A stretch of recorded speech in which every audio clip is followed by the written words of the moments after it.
500 টাকা আমার একটা জরুরি, তুমি এতটাই রিঅ্যাকশন করবে না, মানে 500 টাকা কি টাকা মনে হচ্ছে না?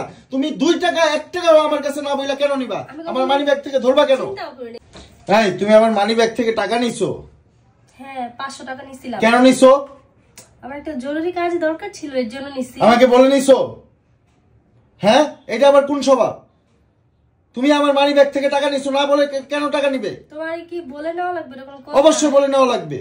রাগার কি আছে বুঝলাম না। আমার জিনিস তোমার জিনিস তো একই, সংসার তো দুইজনের। না কেন? টাকা আবার আমার টাকা তোমার হয় কিভাবে? হ্যাঁ, তুমি হচ্ছে এই বাড়ির বউ, কিসের মানে আমার টাকা তোমার টাকা? কি হইল আমি বুঝলাম না, এমন কি অপরাধ করছে? একটা জরুরি প্রয়োজনে 500 টাকা নিছি, তুমি এরকম রিঅ্যাকশন? না, জরুরি প্রয়োজনটা কিসের? তোমার যেটা লাগতেছে ওইটা আমি দিচ্ছি না। হ্যাঁ, জরুরি প্রয়োজন আবার কিসের? তুমি কেন আমার মানি ব্যাগ থেকে টাকা নিবা? না ধইরা কেন, না বইলা কেন নিবা? 500 টাকাই তো মাত্র। না, 500 টাকাটা বড় বিষয় না। তুমি কেন, তুমি 1 টাকা আমার মানি ব্যাগ থেকে না বইলা কেন নিবা? হ্যাঁ, এটা কোন অভ্যাস? কোন অভ্যাস এগুলা? তোমার তো বোঝা উচিত তুমি এই বাড়ির বউ নাকি? তোমার যেটা লাগতেছে আমি দেই না? তুমি হচ্ছে তোমার কথা দিয়ে বুঝাই দিতেছো বউদের যে নিজস্ব কোনো কিছু থাকে না। এই যে সারা দিন তোমার সংসারে যে এত খাটাখাটনি করি, দিন শেষে তোমার কাছ থেকে কি পাই? এই যে চিলাচিলি করতেছো 500 টাকার জন্য, তুমি এত অপমান না, সারাদিন কি করো?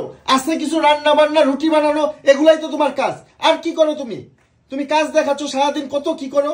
হ্যাঁ, আর টাকার সাথে সংসার কি হইলো? সংসার দুজনের ঠিক আছে, টাকা তো তোমার, আমার টাকা তো তোমার টাকা না নাকি? এটা কোনো কথা বললা? আমি কি কখনো তোমার কাছ থেকে না বলে কোনো টাকা নেই? 500 টাকা আমার একটা জরুরি, তুমি এতটাই রিঅ্যাকশন করবে না, মানে 500 টাকা কি টাকা মনে হচ্ছে না? তুমি 2 টাকা 1 টাকাও আমার কাছে না বইলা কেন নিবা? আমার মানি ব্যাগ থেকে ধরবা কেন? চিন্তাও করিনি যে তুমি আমার সাথে এরকম ব্যবহার করবা। তুমি ঝগড়ার মধ্যে তো যা নয় তা বলে যেতেছ, আমি বুঝতেছি না। তুমি আবার আমার মুখে মুখে তর্ক করতেছো, একেবারে ঘাত ধরে কিন্তু বাপের বাড়ি পাঠিয়ে দিব।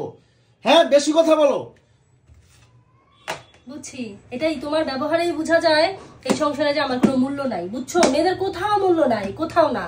একটা সংসার জীবনে স্বামী স্ত্রী একসাথে থাকবে, স্বামী স্ত্রী দুজনের একজন আরেকজনের বিষয়টা বোঝার চেষ্টা করবে, এমনটাই তো হবে নাকি?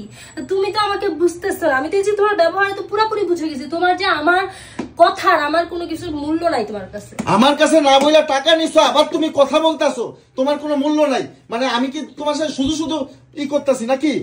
হ্যাঁ, কি হলো? কি হবে আর? আবার কথা বলতেছো কেন? একেবারে কিন্তু সত্যি কথা, বাপের বাড়ি পাঠিয়ে দিব একেবারে। আমি এগুলা পছন্দ করি না। ঝগড়া থেকে আগে বাপের বাড়ি, একেবারে ঘাট ধরে বাপের বাড়ি পর্যন্ত পাঠাই দিতেছো তুমি, একেবারে আমার বাপের বাড়ি পাঠাই দিবা তুমি? আসলে যে আমি চিন্তাও করতে পারি না তোমার দ্বারা এরকম একটা সংসার গুছাইতে একটা মেয়ের ভূমিকা কতটুকু তুমি জানো? তোমরা এগুলো বুঝবা না, বুঝছো? 500 টাকা, সামান্য 500 টাকার জন্য তুমি আমাকে এত অপমান করো, আমি কোনোদিন চিন্তাও করি নাই। আমার বুঝা দরকার না, আমি জানি আর একটা দিনও জানি না দেখি আমাকে না বইলা আমার মানি ব্যাগ ধরছো, মানি ব্যাগ থেকে 10 টাকা সরাইছো। আমি তোমাকে এই লাশবারের মতো বইলা দিলাম, ঠিক আছে? মনে যদি থাকে, তারপর যদি এরকম হয় একেবারে সত্যি সত্যি ঘাত ধইরা একেবারে বাপের বাড়ি পাঠিয়ে দিব। যাও, কাজ করো।